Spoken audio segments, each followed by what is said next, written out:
Welcome to the Naked Truth Report with your host, truth warrior and mythbuster, Kathleen Wells. The place where we distinguish fact from fiction, where data is used to drive points home, and where Kathleen takes the position that Democrats and black politicians have destroyed black America. Welcome to the Naked Truth Report. Now, your host, Kathleen Wells. We're going to have an unending influx of immigrants into the country. And that's what Dr. Price is talking about. And nobody, no black politician, no black organization wants to deal with that issue. They will avoid it at all costs, even though in their hearts they know that's one of the biggest problems for black folk.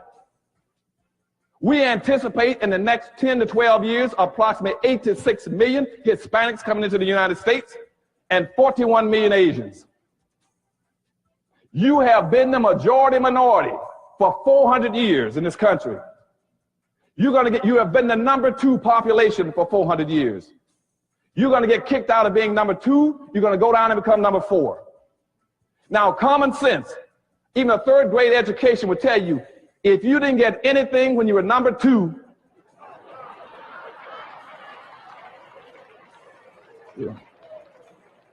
you all jumped ahead of me, but anyway, you can guess what you're going to get when you become number 4. And the worst part about it is as you descend and go down to number 4, those other groups are going to go up. And as they go past you, you're going to have major racial clashes in this country. You're going to have fights all over this country between blacks and Hispanics, blacks and Asians, blacks and poor whites. And black folk cannot fight all these groups. Everybody can not always be against black folk.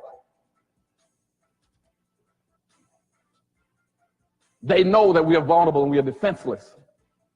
And we cannot fight those groups. So what I'm saying now is that you're going to have this massive influx of immigrants into the country that are better equipped. They don't have your legacies. They don't have your disadvantages.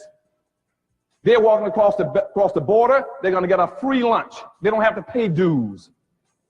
But you got public policies in this country that are equating them to black folk. They're equating them to black, and what we've allowed them to do starting in 1970 is to wrap themselves in black folks' suffering and pretend somehow they suffered along with black folk.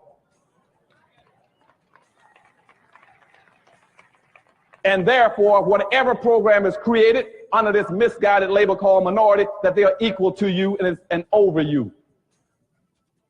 And we're going to deal with that whole concept of minority in a few minutes too.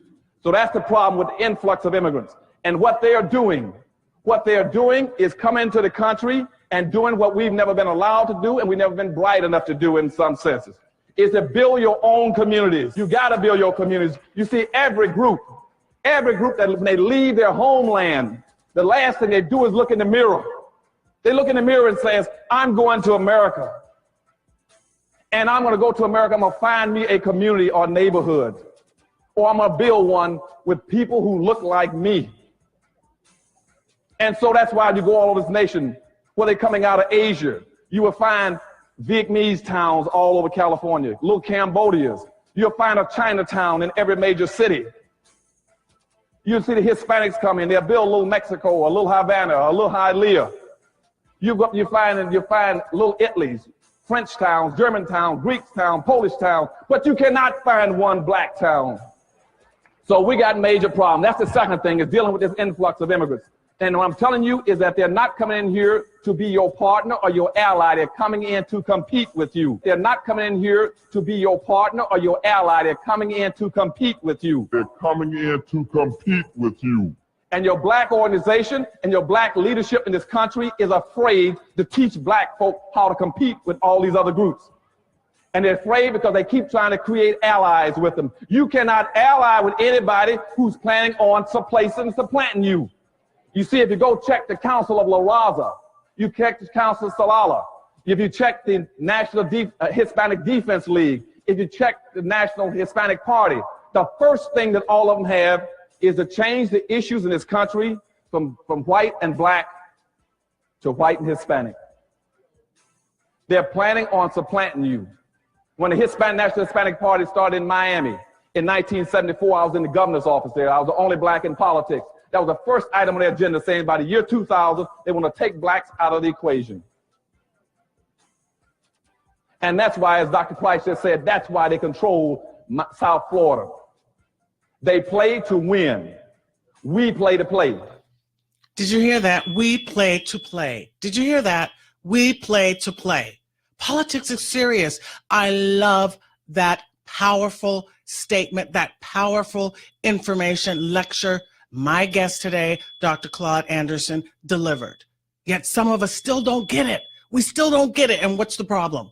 As I said, Dr. Claud Anderson is my guest today, and I am going to bring him right on right now because, hey, I'm not going to even spend time doing a monologue. You know, I normally do my monologue. I'm not even going to do that because what he is saying is so important and so powerful, and more Black Americans and more Americans in general need to hear it and understand it. Do you understand that? We need to hear it and understand it. So is Dr. Claud Anderson, are you on the air, Dr. Claud Anderson?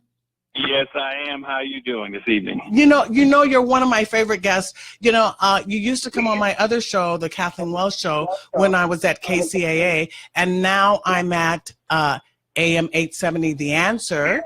So I'm so happy. I hope that was a move up for you. I think it is a move up. I think it is a move up.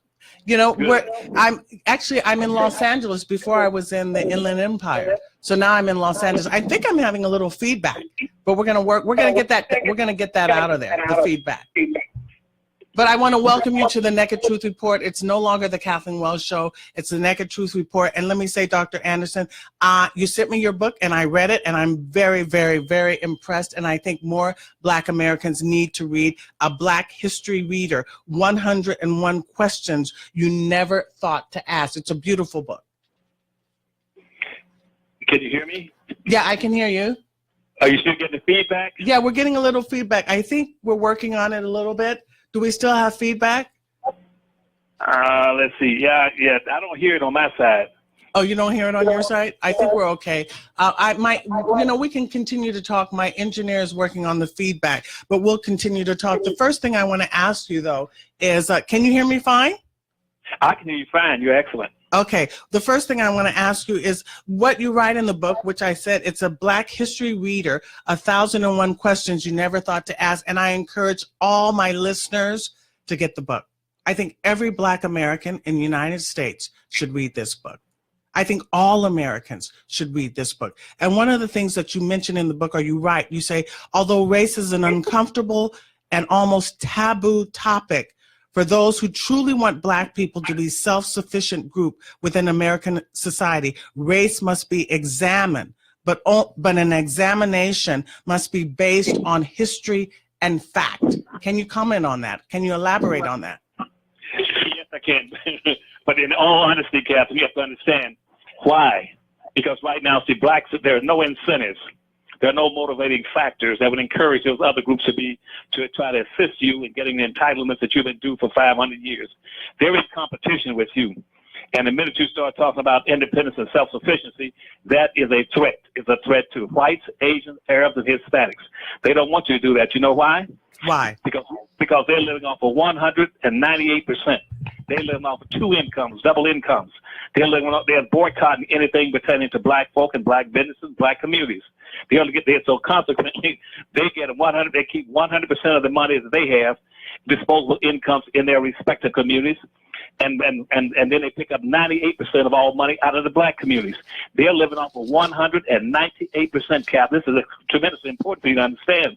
Black folk then are left with 2 cents out of every dollar to try to live and survive on. Anybody got past the 3rd grade would say, how in the world can you as a competitive become a competitive people, an independent people, living off of 2% of your annual disposable income, while the people you're competing with, Catherine, are living off of 198%. They live off of 100% of theirs and 98% of yours. And that's why, for instance, they build their own independent communities, and they practice group economics, which all my books have encouraged Black folks to do ever since back in the 1960s when I was going in disagreement with the whole civil rights movement and Martin Luther King's movement. I said, you're going the wrong darn way. You see, you're not correcting the legacies of slavery by trying to socially integrate and try to prove to people how you can get along with them, how acceptable you are, and how nice you are, and to prove them that you'll do the same thing that a white person would do in the same position. That does not rectify, resolve Black folks' dilemma. The purpose of history and slavery They had historical purposes. That was to socially engineer into black folk to be in the lowest level of a real life monopoly game, but would lack the ability to own and control any land, any resources, any tools to be competitive. And that was the purpose of slavery. So slavery systematically transferred almost 100%. So being more exact, is 99.5%. They maldistributed 99.5% of all this nation's land, resources, income, businesses, wealth, privileges, rights, and the controls of all levels of government into the hands of the dominant white society. If you got to be as dumb as a donut to try to figure out how I'm going to be competitive, how you can competitive when you've never gone back and say, if that was the purpose of slavery, Dr. Anderson, we have never addressed it.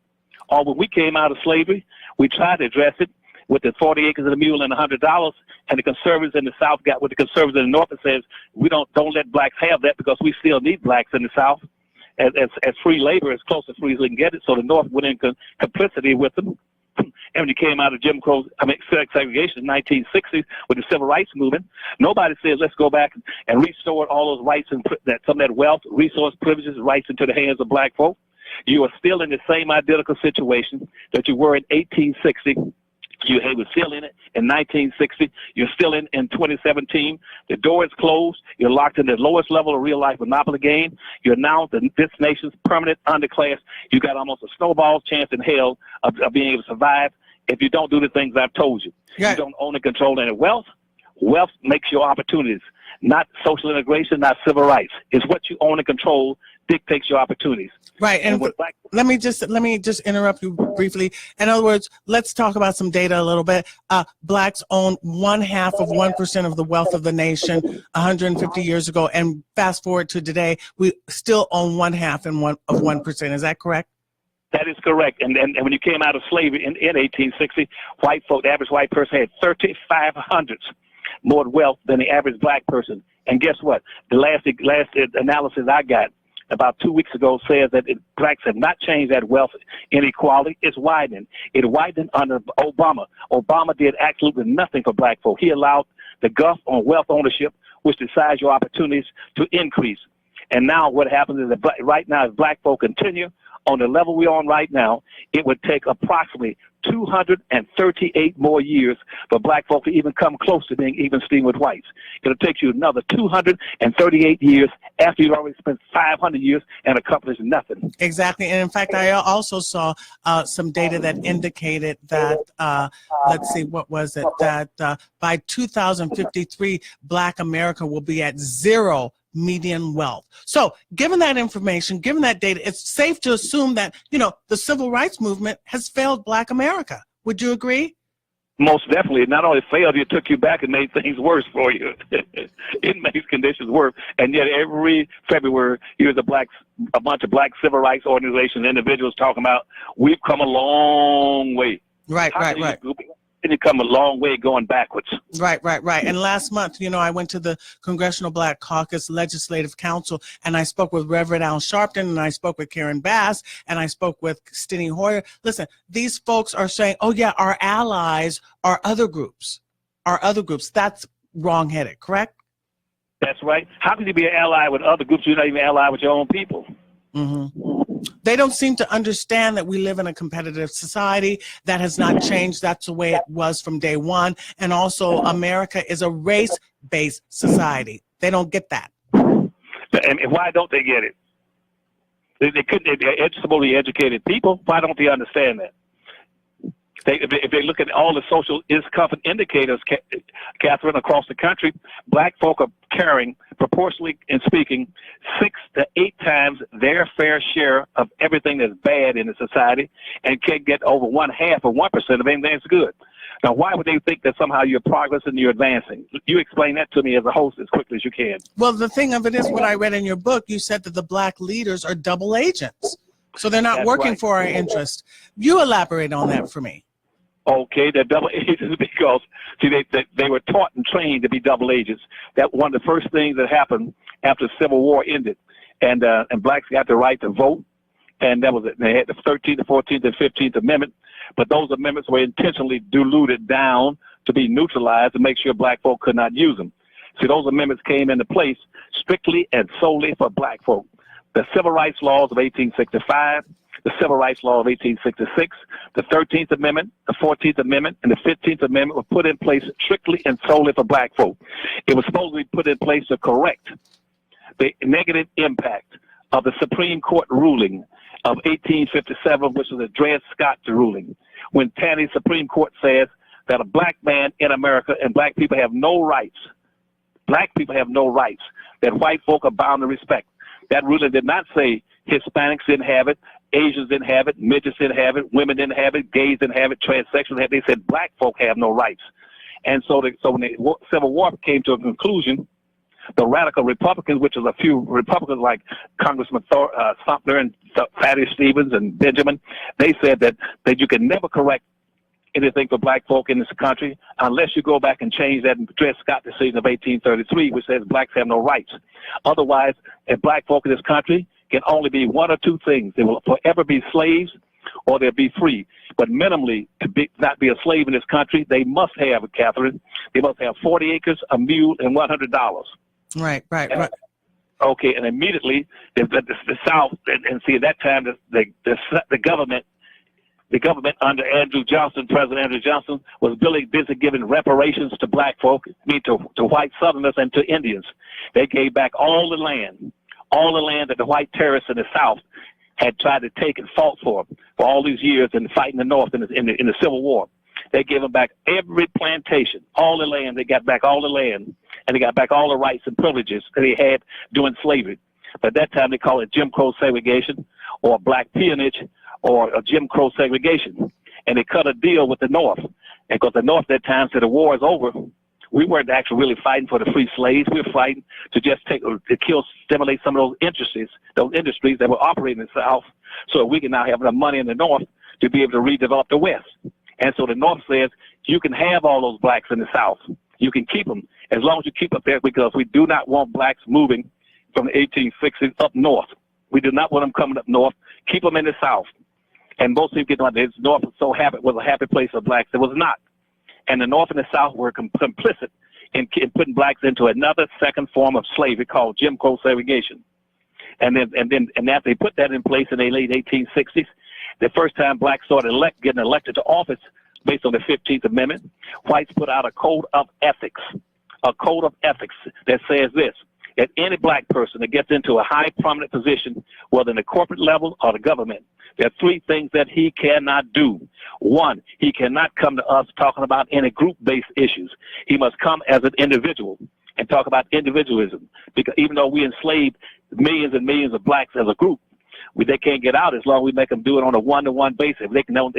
How fast can they get out of Jim Crow segregation and slavery if we don't let one out at a time? We must make them practice individualism. That was the first thing. They cannot talk about group issues. Two is that they must not come here talking about anything that's black-oriented. And so they must always be neutral and talk strictly about everybody. And thirdly, they passed in that etiquette law that black folk must come to any public office, but never talk about reparations or what white folk have done to them in terms of remuneration and restitution. Those are the three things of the code of ethics that went in place. They put it on the first blacks elected to Congress and public office, starting in 1870 and 1871. And so black folk were taught to stay away from doing anything from their own people. Now, the present-day people in the public office, the men, people you just named, they are still adhering to the code of ethics that was put in place back in 1870. It says, do not align yourself with, do not deal with anything, deal with your own people, and because that's in the Constitution. That's why we use very broad terms in the Constitution. We talked about black folk. We talk about black folk in the United States Constitution. We never use the word black. We talked about very broad words like those indebted, those in bondage, that specific species, those who are property, those who are like animals, field animals. They use broad terms. They said they did not want to leave any fingerprints on what was happening to black folk. And that's why Thomas Jefferson had to rewrite the Constitution and put it, instead of talking about property, put in happiness. Said everybody got rights coming to America. They got for life, liberty, and pursuit.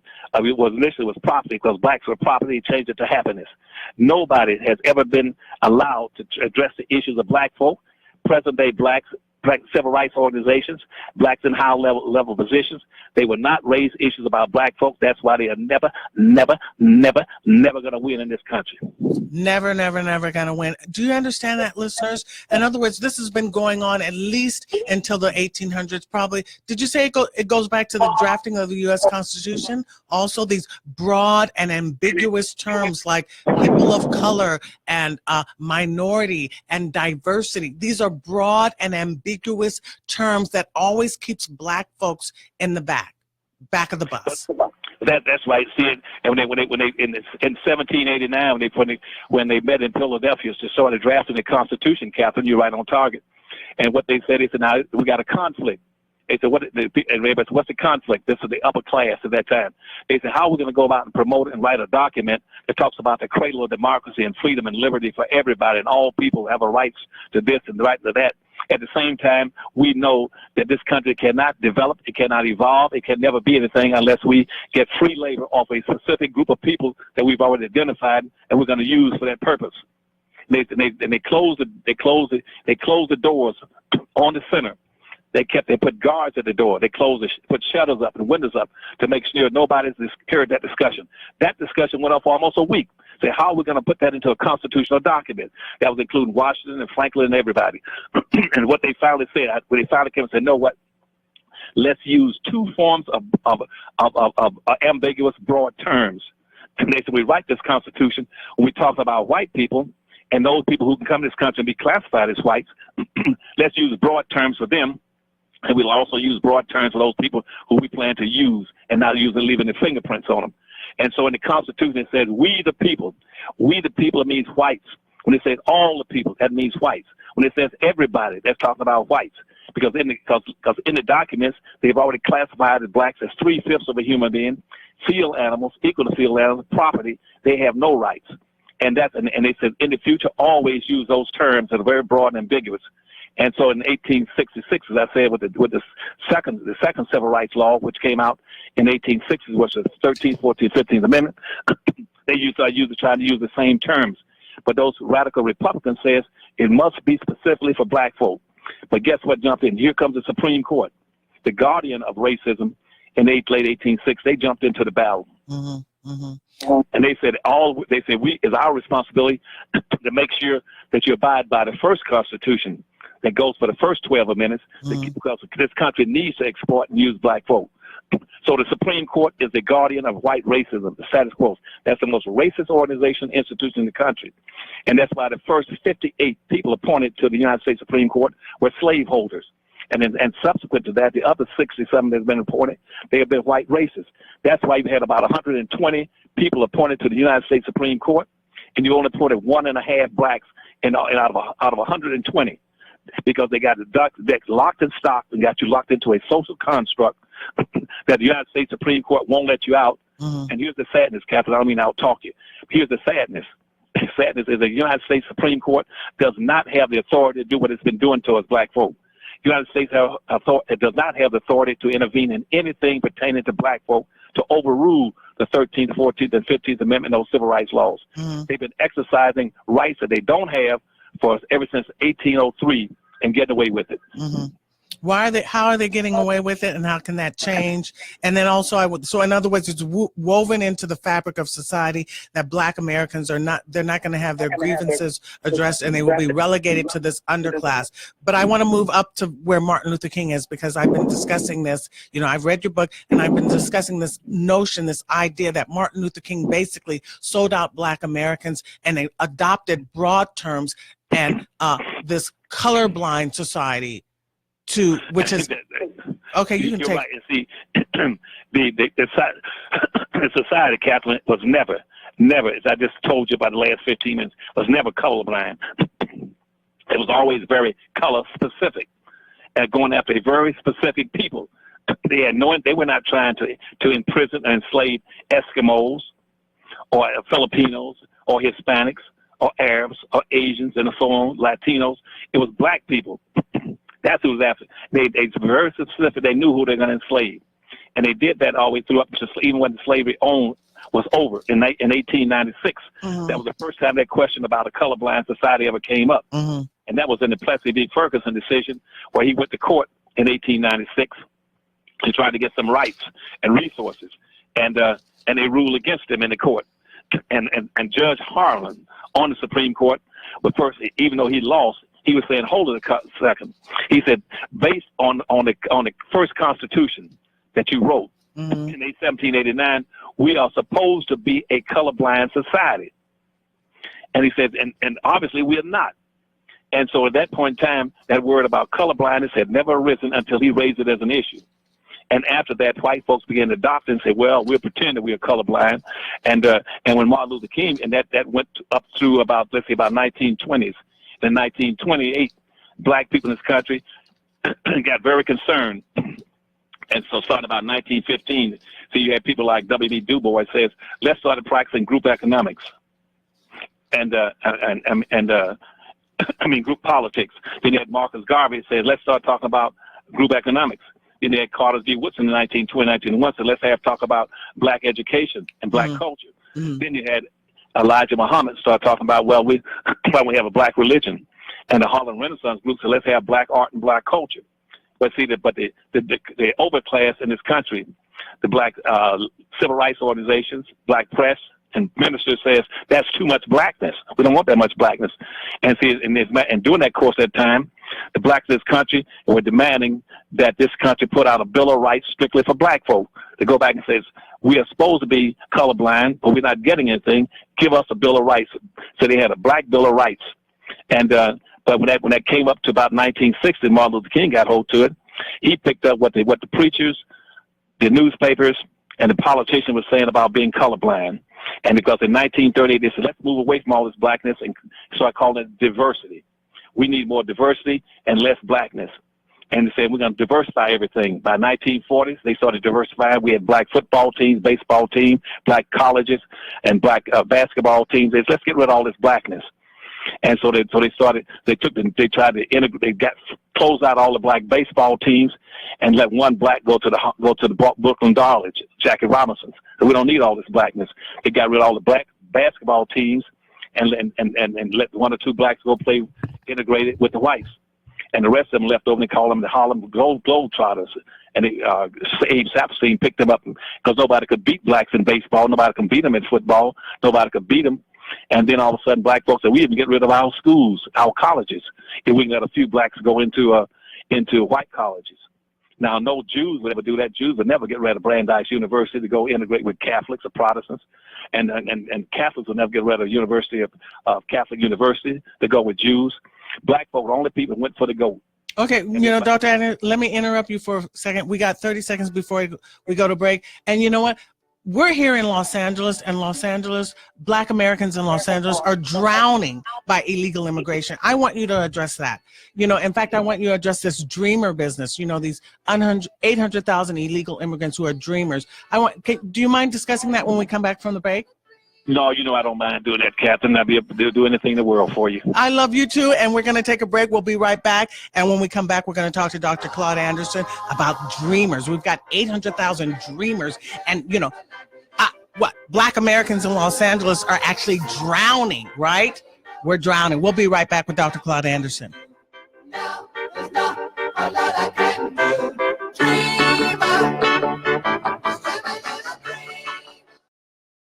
Are you a local business owner? Are you interested in increasing customer counts and store traffic or increasing traffic to your website? If you answered yes, then you need to advertise on the Naked Truth Report. For more information on how to become a sponsor, please reach out to RJ Beaton at 818-517-KRLA. That's 818-517-5752. Or email us at rj@krla870.com. That's rj@krla870.com. Kathleen Wells, the host of the Naked Truth Report, wants to hear from you. Just like our borders, the phone lines, they're wide open. Call in at 866-870-KRLA. That's 866-870-5752. 866-870-KRLA.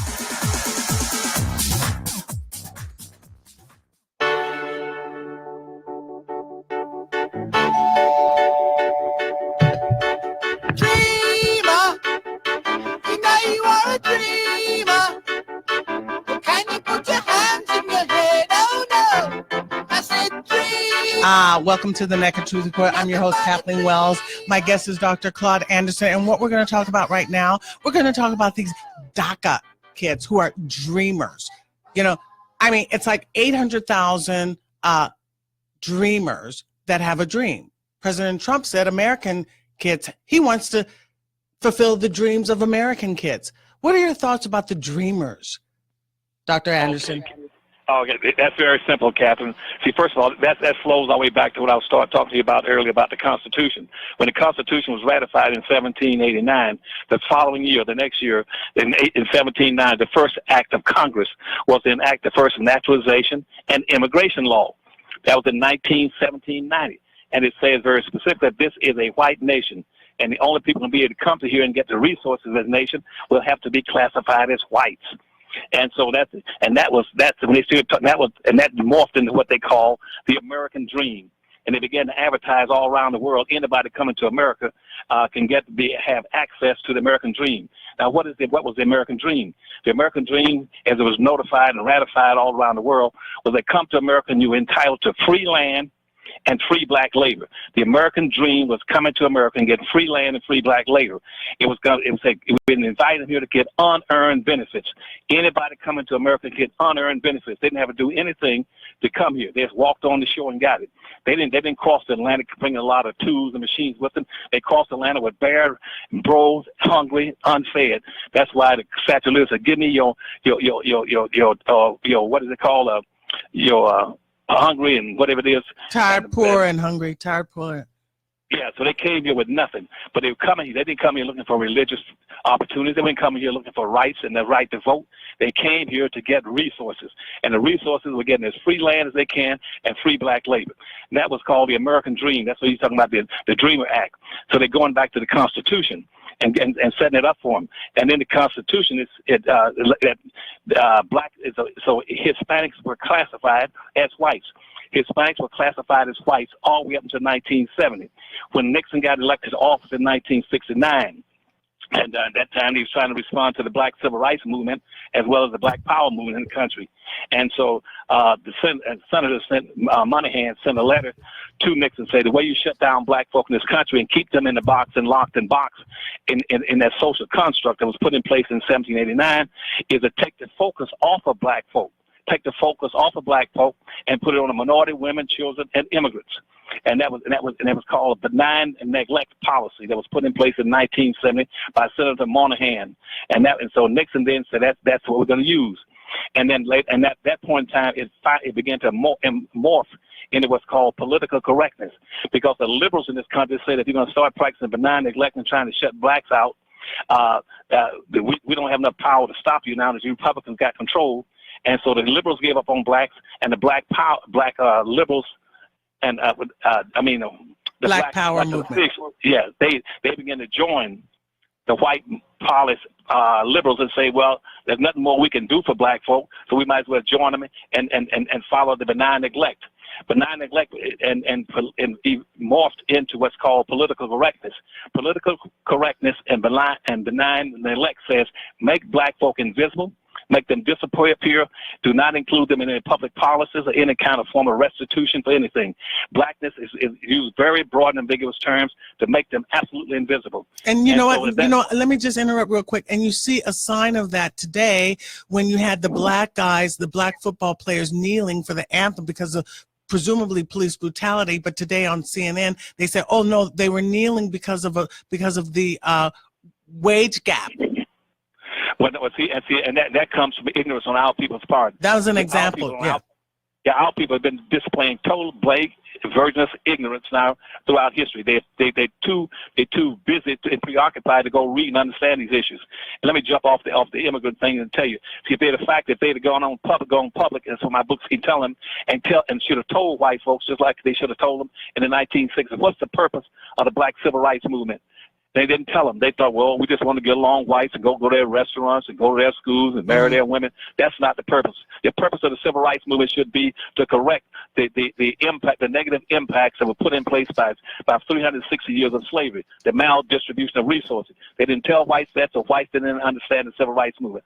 Now, with these demonstrations with black folk kneeling, if black folk had been educated and read all these books I've been writing for you, they would have said, well, the real reason we're kneeling is because we do not want to respect and honor a flag or an anthem that was put in place by Francis Scott Key, who was a slaveholder. He was a slaveholder and a stone racist, and he's a big supporter and advisor to. He was a lawyer in Washington D.C., but advisor to General Andrew Jackson, who was the one who exterminated blacks all across South Florida and set up the Trail of Tears and shipped them and Indians over to Oklahoma. So he was a stone racist, and if you told them that, then that the whites understand, because in the national anthem, the third and fourth stanza says that we here honor and clarify, and they support slavery of black folk by a racist writer and author. They never tell people that. Then also, so whites say, well, you're not kneeling. You're kneeling because you don't want to. You're not respecting our flag, and you're not respecting our soldiers who died. That's wrong. You blacks are not patriotic. And blacks should have jumped and said, no, based on reading Anderson's books, we are the most patriotic people in this country. When the Revolutionary War started, back in the 1600s, the first people that were murdered were black folk, were three blacks. Two of them were slaves and one was a free black. They got killed on Bunker Hill fighting for white folk, even though they were slaves and being mistreated. You just said black folk are the most patriotic people in the country. But these football players, they're meatheads. They don't have the knowledge to say those things. But so the remedy now is that you say we as Black Americans must practice ethno-aggregation. Can you? But my point though, Catherine, is that they don't understand that black folk are the most patriotic people in the country. The people who are unpatriotic were the people living in the South that fired this country in Sumter and started the Civil War. The terrorists, the oldest terrorists in America are white Southerners that you all now call the red states when you vote in an election to vote for Trump. The red states in the South are the same people that have been unpatriotic from the day one of the country. They've been trying to destroy the country. Black folk are the only people in this country who have fought in every war from the founding of the country until the present time, and whose mother country has not gone to war with this country. Nobody more patriotic than black folk. So black folk shouldn't have to kneel. And I mean, they have to cross their heart and look at the respect and sing the answer they want. They should be exempt from it, because throughout history, they're the most patriotic people ever fought for the flag and fought for this country. Oh. Now, give me to raise that question with me again. Oh, this is all new information. This is why I want to tell people to read the book, The Black History Reader, 101 Questions You Never Thought You Asked Before, because this is all new information, and a lot of people don't have enough information to even opine on it. We need a history lesson. But what I wanted to ask you is that you say that Black Americans must practice ethno-aggregation. Explain to the listeners why. They must practice ethno-aggregation, because the two of the primary things, the negative offshoot side collateral damages that was done to black folk, not only did whites in the society for 360 years, Catherine, strip them of their culture, their history, their ethnicity, their racial, their labor, all wealth, all power, all resources. But here's the thing that crippled black folk most of all. They also stripped blacks of their social cohesiveness by forcing them through punishment and all kind of injustices to identify the white side and believe that somehow they're better off being whites than being what they are in reality. So they stripped them of that social cohesiveness, and when they did that, they made black folk the most decimated, atomized, fragmented people on the earth. Black people right now are the most fragmented people on the earth. It's almost impossible for them to ever come together, to unite with their own people, to be able to come around their own ethnicity or their own race-based interests and fight as a team. Racism is a team sport. Either you play as a team or you lose. Black folk will not unite around. They have nothing to unite around because they were stripped out by slavery and Jim Crow segregation. That's why the Hispanics they would rally around their culture and around their language and play as a team. Asians will rally around their religion, their culture, and play as a team. Arabs will rally around their culture and their religion and play as a team. Jews will rally around their religion and play as a team. Black folk, the only people have nothing to rally around because they were stripped of their social cohesiveness and rewarded for disengaging and pretending that somehow they're white and putting white interests in everybody else's interests. The gays, the Hispanics, the Arabs, the Asians, the midgets, people with hemorrhoid toenails and hemorrhoids would come before they put their own people on the scale. Okay, so what I want to say to listeners is that we know that given the circumstances today, by 2015, by 2053, Black Americans will be at zero median wealth. Does that matter? Does that, I want to ask my listeners, is that relevant? We've been in this country 400 years. I want to ask you, does that matter? Does it matter? I want to ask my listeners, does that matter? Are you open to taking phone calls, Dr. Anderson? Yes, go ahead. Okay, so let's say I'll open up the phone lines, 866-870-5752. That is 866-870-5752. Dr. Claud Anderson is sort of giving us a history. I know it's very unfamiliar to my listeners. I know you've never heard this stuff. I encourage you to get the book. But my question to my listeners is it okay for Black Americans to be at zero median wealth by 2053? Is it okay for Black Americans to need 228 years to reach where the average white family would be? That's the question I have. And then I want to bring it back into the issue of immigration, how illegal immigration, because we are drowning here in Los Angeles. And so I want to bring it back to the fact that Black Americans are facing a job crisis in Los Angeles. We're facing a job crisis. Does that matter? Does that matter? We've been here 400 years. Do you think that matters? What do you think, Dr. Anderson? Well, see, it's because blacks are not practicing ethno-aggregation. See, right now, blacks have an annual disposable income of about a little over $1 trillion. If they're practicing ethno-aggregation, as you pointed out earlier, see, they would make that money bounce a certain number of times in their own communities. But we don't have any communities. See, typically Hispanic, as you're talking about, when they come into California, their money stays with their own people when they come into California, whether they're legal, illegal. It bounced 6 to 8 times in the Hispanic communities and all through California. White money bounces 8 to 12 times. Arab and Asian money bounces 13 to 14 times.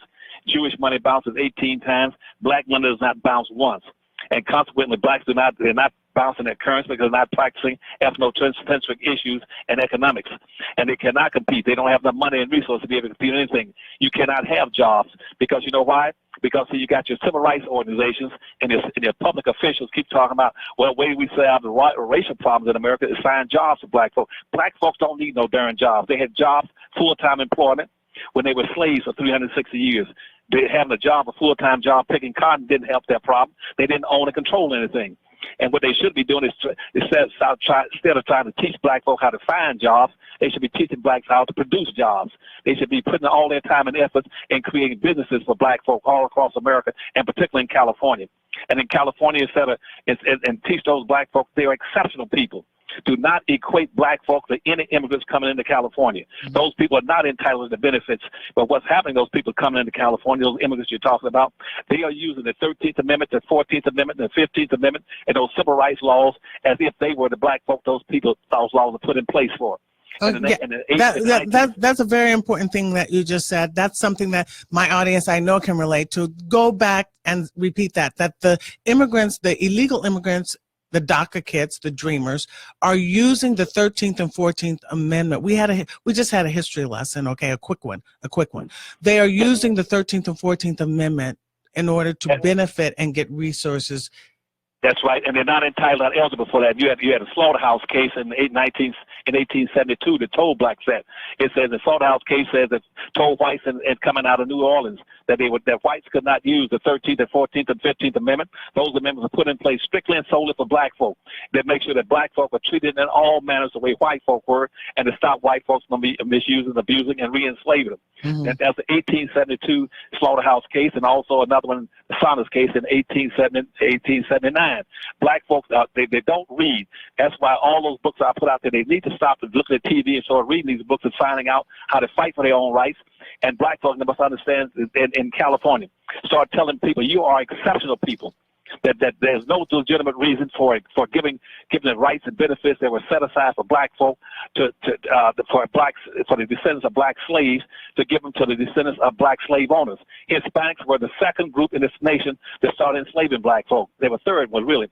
The first were the Arabs, then the second was the Portuguese, and third were the Hispanics. Hispanics now enslaved blacks all through Mexico and Latin America. Blacks on the bottom, they're still on the bottom. So why would you keep rewarding the descendants of slave owners who are coming to America, giving them the benefits and rights and privileges that were initially set down in law under the civil rights laws and the constitutional amendments for black folk? And black folk let them get away with it. Black folk are saying we are exceptional people. There's nobody in this nation like us, and nobody can be equal to us. And therefore, black folks should be put into a protected class, Catherine. Say that black folk must be privileged, put into a protected class, and defended and protected from all these immigrants coming in the country. Do not take resources away from black folk under what's called benign neglect and political correctness and equate them to them. They cannot equate to black folk. They have not suffered the black experiences. They're the descendants of slave owners. These are the descendants of slaves that are being mistreated and got those rights and privilege. Yeah, but this is all history and it's all information. I don't know how anything is going to be changed because I don't get it. I don't understand how things will be changed. But I do want to say that Governor Brown did recently, he has a bill on his desk, SB 54, to make California a sanctuary state. And also I want to say that California is the poorest state in the nation relative to the cost of living. And I also want to say that there's a hepatitis outbreak in California. Governor Brown just declared California in a state of emergency because of the hepatitis outbreak. And this is something that you discuss in your book, Dr. Claud Anderson, about how illegal immigrants bring diseases into the country. Can you touch on that? Yeah, they're gonna bring in disease in the country because most of the diseases that are coming in now, Ebola, all these diseases, polio, and also all kinds of diseases that we eradicate in this country, 50 or 60 years ago, are going to come back again. They're going to come directly to the black community, and black community have negatively impacts from it because black people are only in communities and neighborhoods that have no medical facilities. Most of the doctors that we used to have, we lost about 65 or 70% of the doctors in here. We have no medical facilities. All the hospitals, we only got 2 hospitals that are black oriented in the entire United States. One is about a block long in Harlem and Howard University. We don't have the medical facilities. We don't have the doctors to be able to deal with these issues. They can come straight to the black community, and they're coming in here from immigrants coming in the country that have not been inspected. These immigrants are going right into your health system. They're going into your food system. They're not taking examinations for diseases before they work in a cafeteria at McDonald's and Burger Kings. They're handling food with all kinds of diseases, and they're going to pass it on to people, in particular to these black folk who keep rushing to these fast food business, buying this fast food that are being prepared by immigrants coming into the country who've never undergone medications or any kind of procedures that prevent them from having to transfer various kinds of diseases to the population of this country. Either they're working in the fields or working in restaurants, or they're domestic people working in their homes. Mm-hmm.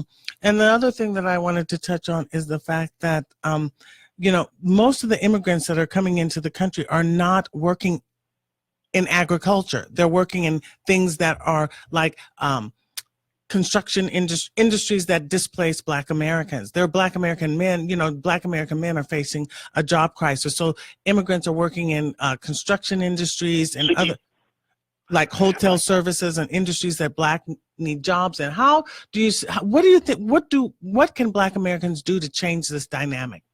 It's going to be very difficult now because, see, again, I'm going to jump through history about 2 seconds on one explanation. See, back when slavery was going on, then you had 5 million black folk enslaved in the United States. You only had about 4,000 Hispanics in the United States.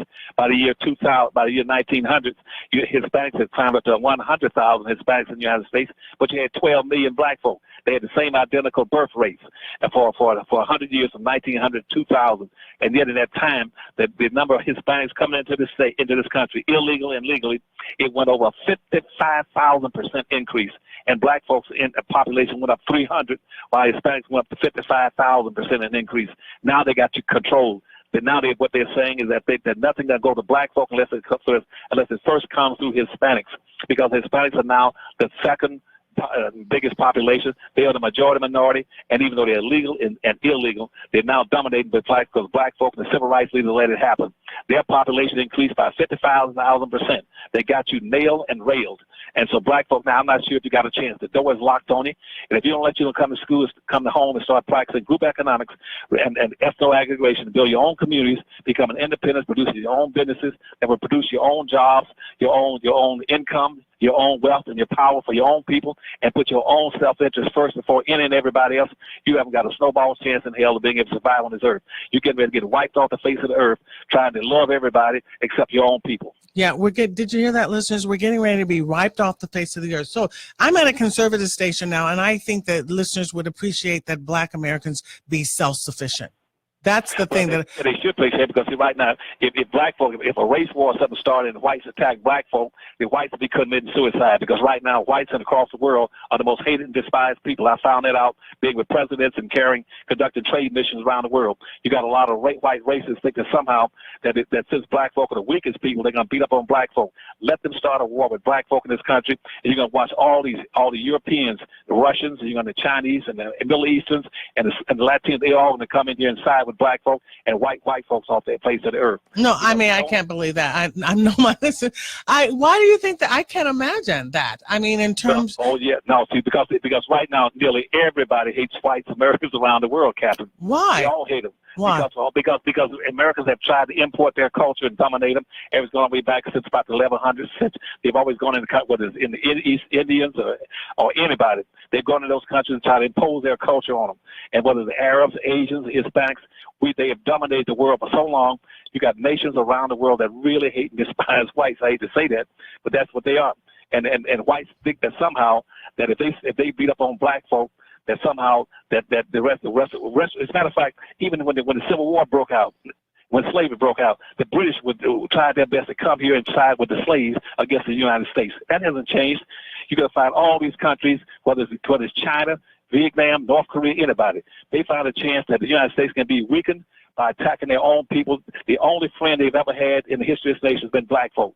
Let them mess around and create a race war between blacks, and you're going to see countries from around the world coming over here in various kind of ways trying to support and go do anything to go against whites in America. Oh, okay. Well, that's a hypothetical. I don't know if it's going to happen. We're speculating, but let's deal with the reality that other groups are suppressing black folks right now, black Americans right now, immigrants. We're down to number 4. When you think about, so that's the reality that we're dealing with. Right, and I don't want that to happen because this is my country, and I fought. That's why I was in the Marine Corps fighting for the United States in the Korean War. I don't want anybody to beat up on Americans. I want Americans to understand that the best friend they've ever had and the best friend they probably ever have is black Americans. They need to get about the business trying to solve racism and race issues in America by helping blacks and cease and desist and bring in the unending influx of immigrants from all around the world over black folk and subordinating them as an underclass in the society. They are now a permanent underclass. Somebody needs to respect and appreciate black folk, recognize them and appreciate them, and give and deliver through reparations and restitutions all the things that black folk have been denied now for 500 years. Okay, I appreciate that. We only have about 30 seconds, Dr. Claud Anderson. I think my listeners can appreciate the idea that black Americans should become self-sufficient, that they've been the most loyal people to America, and that they would want black Americans to be self-sufficient and not at zero median wealth. I appreciate you calling in. I appreciate you being my guest, Dr. Claud Anderson, and I encourage people to listen to purchase the book, A Black History Reader. Thank you, Dr. Claud Anderson, for being my guest today. And Kathleen, tell them to go to thepowernomics.com and order those books, and they can get them now. They're on sale. Go to powernomics.com. Go to powernomics.com and order the books, and I'll also put the book up on my website, which is at thenakedtruthreport.com. Also, I'd like to say, go to my YouTube channel, which is the Naked Truth Report YouTube channel, and you can see all my archive shows. Thanks very much. Thank you, Dr. Claud Anderson. And thank you for inviting me. Tell all my people out there, both blacks and whites, since I came from a mixed family, that I love all of them. And don't talk. Nothing should be done about hate. Tell them to start learning, loving, and caring about each other. Yeah, Dr. Claud Anderson loves everyone: black, white, purple, green, and orange. Okay, thank you. All right, bye-bye. Bye. Here's your